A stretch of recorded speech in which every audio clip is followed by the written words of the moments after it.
आज आपण एका अशा आईबद्दल बोलणार आहोत, जिला भेटण्यासाठी अख्खा महाराष्ट्र शेकडो मैल चालत जातो. हो, मी बोलतोय आपल्या लाडक्या पांडुरंगाबद्दल. पण कधी विचार केलाय का, विठ्ठल तर पुरुष आहेत, मग त्यांना माऊली कसं म्हणतात?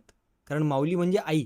जस्ट माहितीसाठी सांगतो, जगामध्ये असं कोणतंही पुरुष दैवत नाही, ज्याला त्याचे भक्त इतक्या हक्काने आई म्हणून साद घालतात.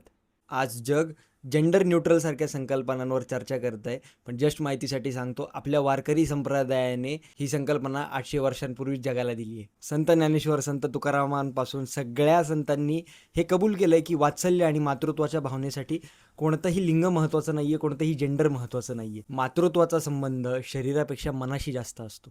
विठ्ठलाला माऊली म्हणण्यामागे एकच भावना आहे, ती म्हणजे देवाला भेटायला जाताना कोणत्याच अटी नसाव्यात. ज्याप्रमाणे एखादं लहान मूल हसत, रडत, बागडत हट्टाने आपल्या आईकडे जातं, हक्काने आपल्या आईकडे जातं, तसंच एखादा भक्त विठ्ठलाच्या दर्शनाला जातो. विठ्ठल हे पुरुष दैवत असूनही त्याच्यामध्ये दिसणारं आईचं हृदय हे आपल्या भारतीय संस्कृतीचं एक प्रगत रूप आहे. मला तर वाटतं की विठ्ठलाला माऊली म्हणणं ही जगातली सर्वात सुंदर जेंडर न्यूट्रल कन्सेप्ट आहे, जी आपल्या महाराष्ट्राने संपूर्ण जगाला दिली आहे. ही रील आवडली असेल तर नक्की लाईक करा, कमेंट करा आणि जस्ट माहितीसाठी मित्रांसोबत नक्की शेअर करा.